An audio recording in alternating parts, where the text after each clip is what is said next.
The morning sun barely crested the jagged mountains of Afghanistan when Lieutenant Commander Jake Morrison received the call that would change everything.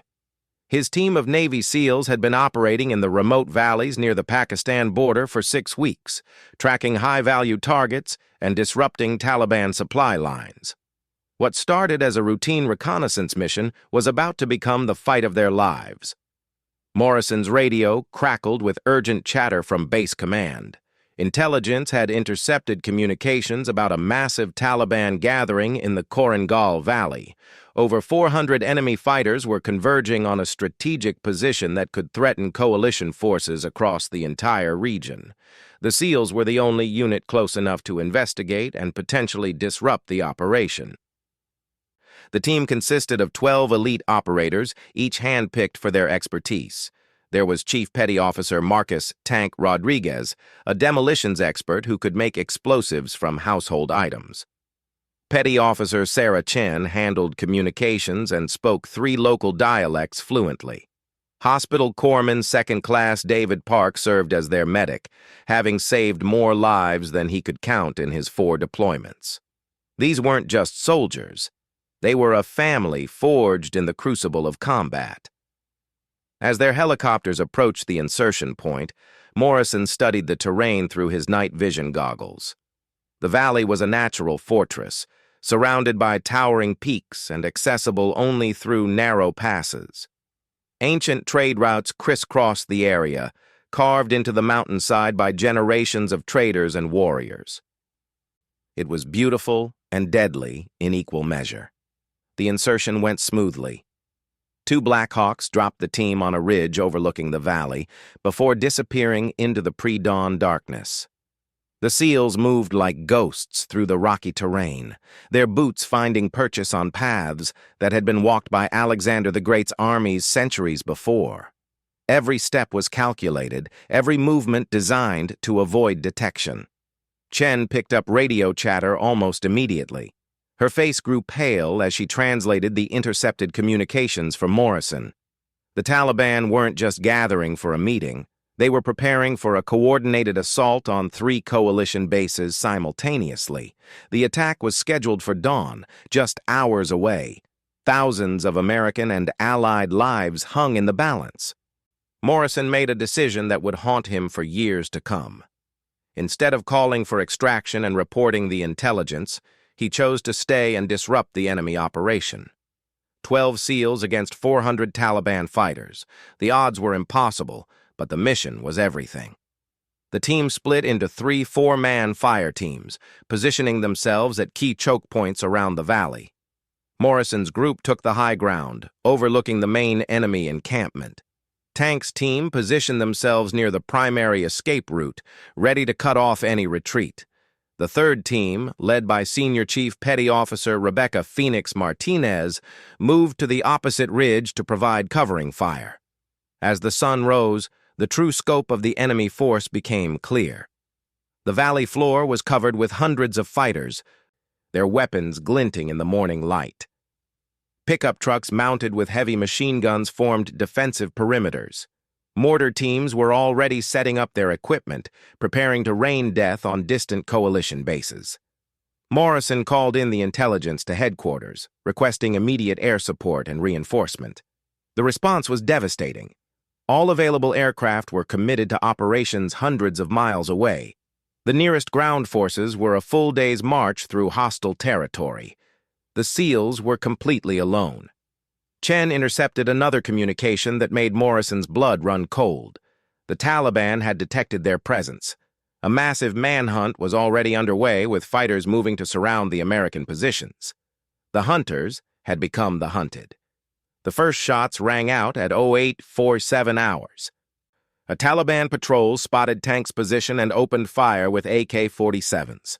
The distinctive crack of American M4 carbines answered immediately, dropping 3 enemy fighters in the opening seconds.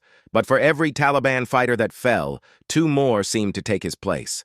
Morrison watched through his scope as the valley exploded into chaos. His team was surrounded, outgunned, and completely cut off from support.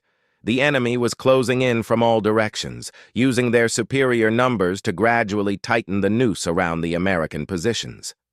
Phoenix's voice came through the radio, calm despite the impossible odds.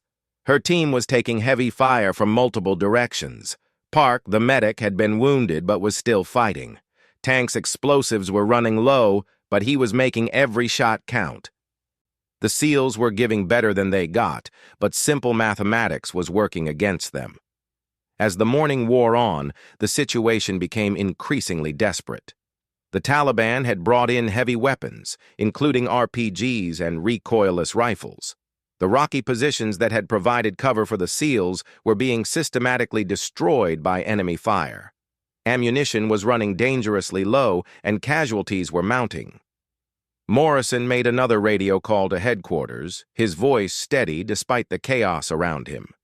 He provided exact coordinates for the Taliban positions and requested any available air support. The response was the same as before. No assets were available. The SEALs would have to hold their positions or die trying. Chen intercepted one final communication that confirmed Morrison's worst fears. The Taliban had called in reinforcements from across the region. Nearly 800 additional fighters were en route to the valley. Even if the SEALs could somehow survive the current assault, they would soon face odds of almost 70-1. The radio crackled again, but this time with a different voice. A woman's voice, calm and confident, cutting through the chaos of battle. Call sign Warthog 7, an A-10 Thunderbolt pilot operating alone and off mission, had monitored their emergency frequency. She was low on fuel and ammunition, technically outside her assigned area of operations, but she was coming anyway. Morrison felt a surge of hope for the first time in hours. The A-10 was specifically designed for close air support, capable of precisely engaging enemy positions even in close proximity to friendly forces. But one aircraft against 400 enemy fighters was still impossible odds. As the Taliban assault intensified, Morrison's team continued their desperate fight for survival. Every bullet had to count. Every grenade had to find its mark. They were Navy SEALs, the most elite warriors in the world, but they were still human. Fatigue was setting in, ammunition was critically low, and the enemy circle was tightening with each passing minute. The distinctive sound of an A-10's twin engines echoed off the valley walls, just as the Taliban launched their most coordinated assault yet. Hundreds of fighters advanced simultaneously from multiple directions, their battle cries echoing through the mountains. Morrison gripped his rifle tighter, knowing that the next few minutes would determine whether any of them would live to see another sunset. The woman pilot's voice came through the radio one more time, requesting immediate marking of enemy positions. Morrison grabbed his laser designator with hands that barely trembled, despite everything he had endured. He painted the largest concentration of Taliban fighters and waited for salvation to arrive from the sky. The fate of 12 Navy SEALs now rested in the hands of a single A-10 pilot who was willing to risk everything to save lives she had never met. The real battle was just beginning. Captain Sarah Hawk Mitchell had been flying combat missions for 8 years, but she had never heard desperation like the voice coming through her emergency frequency. The Navy SEAL team was completely surrounded, outnumbered by impossible odds, and facing annihilation within minutes. Every instinct told her to request permission from command before engaging. Every regulation demanded she follow proper protocols. But 12 American warriors were about to die while she waited for paperwork. Mitchell banked her A-10 Thunderbolt toward the coordinates the SEAL team had provided, knowing she was about to violate direct orders. Her assigned mission was reconnaissance over a different sector, hundreds of miles from the current combat zone. She was operating alone, without wingman support, and critically low on both fuel and ammunition. By any military standard, what she was attempting was suicide. The A-10 Warthog was built for exactly this kind of mission. Its titanium bathtub cockpit could withstand direct hits from anti-aircraft fire. The massive GAU-8 cannon could punch through tank armor at close range. Most importantly, It was designed to operate at low altitude and slow speed, allowing for precise targeting even in close proximity to friendly forces. But one aircraft against 400 enemy fighters was still mathematically impossible. Mitchell's radio crackled with frantic calls from her command center. Her squadron leader was demanding her immediate return to assigned patrol area. The operations officer was threatening court-martial proceedings if she continued her unauthorized deviation. She reached over and turned off her command frequency, focusing entirely on the desperate voices of the surrounded SEALs. As Mitchell approached the valley, she could see the scope of the battle below. Muzzle flashes lit up multiple positions across the mountainside like deadly fireworks. Smoke from explosions and fires obscured much of the terrain, but she could clearly identify the SEAL positions by their disciplined, accurate return fire. The Taliban fighters were spread across the valley floor and climbing the surrounding ridges, their numbers seemingly endless. Lieutenant Commander Morrison's voice guided her toward the primary target. A massive concentration of Taliban fighters was preparing for a final assault on the main SEAL position. Mitchell could see pickup trucks mounted with heavy machine guns, mortar teams setting up for indirect fire, and at least 200 fighters advancing in coordinated waves. The SEALs had perhaps minutes before being completely overrun. Mitchell rolled her aircraft into an attack dive, lining up her first strafing run. The GAU-8 cannon spun up to firing speed with its distinctive whirring sound. She had exactly 350 rounds of 30mm ammunition remaining, each round capable of destroying a vehicle or eliminating multiple enemy fighters. Every shot would have to count perfectly. The first burst from Mitchell's cannon was devastating. 30 rounds of depleted uranium projectiles tore through the Taliban formation at 4,200 rounds per minute. Pickup trucks exploded in balls of flame. Fighters scattered in all directions, their coordinated assault dissolving into chaos. The psychological impact was as important as the physical damage. The distinctive sound of the Warthog's cannon was terrifying to anyone on the receiving end.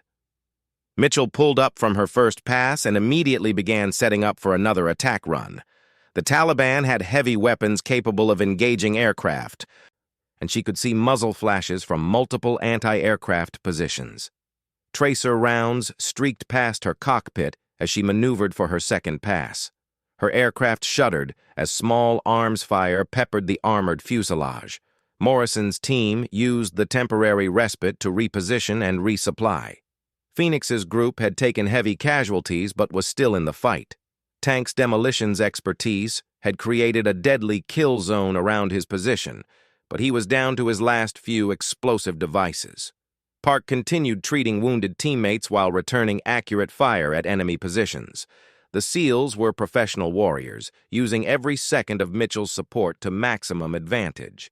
Mitchell's second strafing run targeted a mortar position that had been systematically destroying SEAL cover. Her cannon rounds found their mark with surgical precision, eliminating the indirect fire threat and buying the ground team additional time. But she could see reinforcements streaming into the valley from multiple directions. The enemy was adapting to her presence, spreading out to minimize casualties from strafing runs and positioning anti-aircraft weapons to create interlocking fields of fire. The fuel warning light illuminated on Mitchell's instrument panel. She had perhaps 15 minutes of flying time remaining before she would be forced to return to base or risk running out of fuel over hostile territory. Her ammunition was down to less than 200 rounds.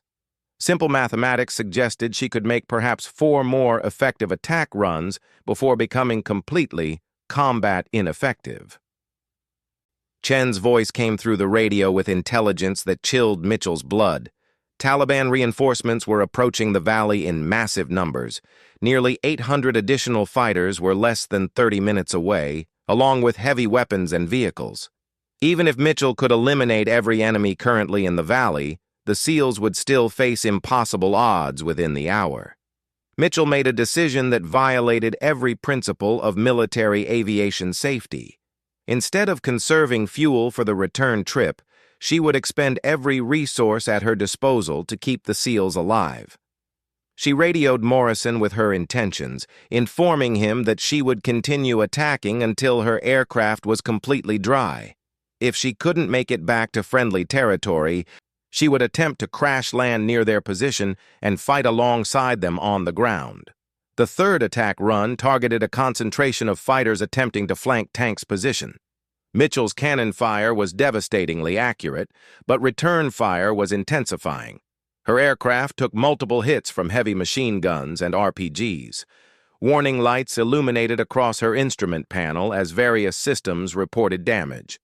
Hydraulic pressure was dropping, engine temperatures were climbing, and her backup flight systems were cycling online automatically. Morrison reported that his team's ammunition was critically low.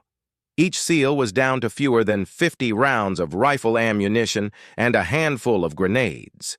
They had been fighting continuously for over 4 hours against overwhelming odds, and fatigue was becoming a factor even among the elite operators. Several team members were wounded, though all were still combat effective thanks to Park's medical expertise. Mitchell's fourth attack run focused on eliminating the remaining heavy weapons positions. Her cannon rounds found their targets with lethal precision, but she could feel her aircraft becoming increasingly difficult to control. Hydraulic fluid was streaming from multiple punctures in her wing surfaces. The starboard engine was running rough, showing signs of combat damage that would normally require immediate landing. The fuel warning light was now flashing red. Mitchell had perhaps 5 minutes of flying time remaining under normal circumstances, less if she continued the aggressive maneuvering required for close air support. Her ammunition counter showed fewer than 100 rounds remaining. She was about to become useless to the SEALs below, but she refused to abandon them while they still drew breath. Phoenix's voice came through the radio with a desperation that Mitchell had never heard from a SEAL operator. Her position was about to be overrun by a massive Taliban assault. At least 60 fighters were advancing up the ridge toward her team's position, and they lacked the ammunition to repel such a large force. Mitchell could see the enemy formation clearly, a perfect target for her remaining cannon rounds, but eliminating them would expend her last ammunition. Mitchell rolled into her final attack dive, knowing it would likely be her last. Her damaged aircraft responded sluggishly, and warning alarms were sounding continuously in her cockpit. She lined up on the enemy formation, advancing toward Phoenix's position, and pressed the firing trigger for the last time. Her remaining ammunition tore through the Taliban formation with devastating effect, breaking their assault and scattering survivors across the mountainside. As Mitchell pulled up from her final strafing run, both of her engines began showing critical warning lights. Her fuel was completely exhausted, and combat damage was taking its toll on every system. She had perhaps 2 minutes of gliding flight remaining before she would be forced to attempt an emergency landing in hostile territory. Her mission was complete, but her survival was far from certain. Morrison's voice came through the radio one final time, expressing gratitude that no words could adequately convey. Mitchell had single-handedly disrupted a 400-man Taliban force, bought precious time for the surrounded SEALs, and demonstrated courage that would become legendary in military circles. But the battle was far from over, and the ultimate fate of all 13 warriors remained uncertain as Mitchell prepared for the most dangerous landing of her career. Mitchell's A-10 Thunderbolt glided silently through the mountain air, both engines dead and her fuel tanks completely dry. She had perhaps 90 seconds before her aircraft would become an uncontrollable falling weight of metal and titanium. The valley floor below was crawling with Taliban fighters, many of whom had witnessed her devastating strafing runs and would show no mercy to a captured American pilot. She spotted a narrow ridge approximately 2 miles from the main SEAL position, just wide enough for an emergency landing if she could control her approach perfectly. The damaged hydraulic systems were making the aircraft nearly impossible to steer, and she was losing altitude rapidly. Mitchell had performed emergency landings in training, but never in hostile territory with battle damage and zero margin for error. Morrison watched Mitchell's aircraft through his rifle scope, recognizing immediately that she was attempting an emergency landing. His team was still pinned down by enemy fire, but they were no longer facing immediate annihilation, thanks to the pilot's sacrifice. Tank had used the breathing room to redistribute ammunition among the team, while Phoenix's group had fallen back to a more defensible position after repelling the Taliban assault. Mitchell's landing was controlled chaos.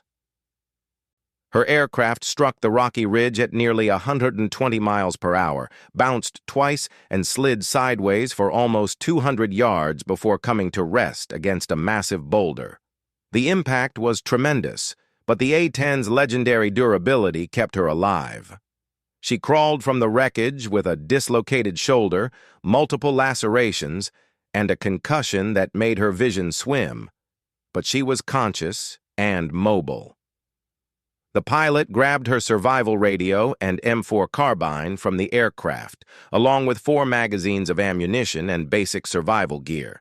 She could hear Taliban fighters shouting in the distance, drawn by the sound of her crash landing. Mitchell estimated she had perhaps 10 minutes before enemy fighters reached her position. Her only hope was to reach the SEAL team before being captured or killed. Morrison immediately began planning a rescue operation, despite his team's desperate situation. They were still surrounded and outnumbered, but no American would be left behind if he could prevent it. Chen had been monitoring Taliban communications and reported that enemy forces were converging on the crash site from multiple directions. Over 50 fighters were moving toward Mitchell's position while maintaining pressure on the SEAL teams. Tank volunteered to lead a rescue mission with Park providing medical support. The plan was audacious and probably suicidal. 2 SEALs would fight their way through enemy lines to reach the pilot, then attempt to bring her back to the main position. Morrison initially refused, knowing it would likely result in the death of all 3 Americans, but Tank's argument was compelling. Mitchell had risked everything to save them. Honor demanded they attempt to return the favor. Phoenix's voice crackled through the radio with intelligence that changed everything. She had spotted vehicles approaching the valley from the north, moving fast and kicking up massive dust clouds. Initial observation suggested Taliban reinforcements, but the movement pattern was wrong. These vehicles were moving with military precision and formation discipline that suggested coalition forces. Mitchell made her way down the rocky slope toward the SEAL positions, using her pilot training in escape and evasion to avoid detection. Every step was agony due to her injuries, but she forced herself to continue moving. Taliban fighters were close enough that she could hear individual voices shouting commands. Several times, she had to take cover behind rocks as enemy patrols passed within feet of her position. Chen's monitoring of Taliban communications revealed the approaching vehicles were indeed coalition forces. A rapid reaction team of Army Rangers had been diverted from another mission after receiving Mitchell's earlier distress calls. The bureaucratic delays that had prevented earlier support were finally being overridden by officers who understood the situation's gravity. Help was coming, but it would arrive just as Taliban reinforcements reached the valley. The convergence of 3 separate forces, SEALs, Rangers, and Taliban reinforcements, was about to create the largest firefight in the region for months. Morrison coordinated with the incoming Ranger commander, providing detailed intelligence about enemy positions and strength. The Rangers brought heavy weapons, close air support, and medical evacuation capabilities, but they were still outnumbered by the combined Taliban force. Mitchell reached a position within 400 yards of Morrison's team when the final battle erupted. Taliban reinforcements arrived simultaneously with the Army Rangers, turning the mountain valley into a 3-way conflict zone. Rockets, mortars, and automatic weapons fire echoed off the mountainsides as over 1,000 fighters engaged in close combat across multiple positions. Tank and Park fought their way through the chaos to reach Mitchell's position, engaging multiple enemy fighters during their approach. Tank's explosive expertise cleared several Taliban positions, while Park's medical training kept both men effective despite accumulating wounds. They found Mitchell conscious but weakening from blood loss and shock, her injuries more serious than she had initially realized. The extraction became a running gunfight across nearly half a mile of rocky terrain. Tank carried Mitchell while Park provided covering fire and medical support. Morrison's remaining team members laid down suppressing fire to clear their route back to friendly positions. The coordinated teamwork that made SEALs legendary was on full display, each operator anticipating and supporting the other's actions. Ranger reinforcements began turning the tide of battle through superior training, equipment, and coordination. Their heavy weapons systematically eliminated Taliban strongpoints, while combat medics treated wounded personnel from both American units. Close air support arrived in the form of Apache attack helicopters, their chain guns and missiles devastating the remaining enemy formations. Mitchell was evacuated by medical helicopter within 30 minutes of the Rangers' arrival, her injuries serious but not life-threatening. The SEAL team extracted shortly afterward, all 12 members alive, though several required medical treatment. The Taliban force was completely broken, with survivors fleeing into the remote mountains to avoid complete annihilation. The after-action reports documented one of the most remarkable rescue operations in Special Operations history. Mitchell's unauthorized intervention had saved 12 Navy SEALs from certain death while disrupting a major Taliban operation. Her willingness to sacrifice her aircraft and risk capture demonstrated courage that earned her the Distinguished Flying Cross and promotion to Major. Morrison recommended Mitchell for the Medal of Honor, though bureaucratic considerations ultimately resulted in a lesser decoration. The SEAL team's successful intelligence gathering prevented the Taliban attack on coalition bases, potentially saving hundreds of lives. Tank, Phoenix, Park, and other team members received bronze stars with V devices for their actions during the prolonged engagement. Chen's communication intercepts revealed the long-term impact of their mission. The Taliban had lost over 200 fighters killed or wounded, along with significant equipment and leadership personnel. The planned, coordinated assault on coalition bases was completely disrupted, forcing enemy forces to abandon their strategic initiative in the region. Intelligence gathered during the operation led to successful missions against multiple high-value targets. Mitchell returned to flying status after 3 months of medical treatment and rehabilitation. She requested assignment to units supporting Special Operations Forces, developing expertise in close air support for ground teams in contact. Her experience during the SEAL rescue operation became a case study taught at military schools worldwide, demonstrating the importance of individual initiative and courage in combat situations. Morrison continued leading SEAL operations throughout his career, eventually commanding Special Operations task forces across multiple theaters. He never forgot the debt his team owed to a pilot who risked everything to save strangers, and he worked to strengthen cooperation between Special Operations Forces and close air support units. The relationships forged in that Afghan valley lasted throughout their military careers. Years later, when asked about the most important factor in their survival, Morrison always gave the same answer. Superior training, advanced equipment, and tactical expertise were essential, but the deciding factor was one person's willingness to risk everything for fellow Americans in need. Mitchell's courage had saved 12 lives directly and countless others through the intelligence their mission provided. The story became legendary within special operations communities, passed down through training programs and informal networks. New pilots learned about Mitchell's decision to violate orders and expend all resources to support troops in contact. SEAL trainees studied Morrison's leadership under impossible odds and his team's refusal to abandon their mission despite overwhelming enemy forces. The valley where the battle occurred was eventually secured by coalition forces and became a forward operating base supporting regional stability operations. A small memorial was erected honoring the Americans who fought there, serving as a reminder that freedom's price is often paid by individuals willing to sacrifice everything for their fellow warriors. The bronze plaque simply read, "Courage is not the absence of fear, but action in spite of it."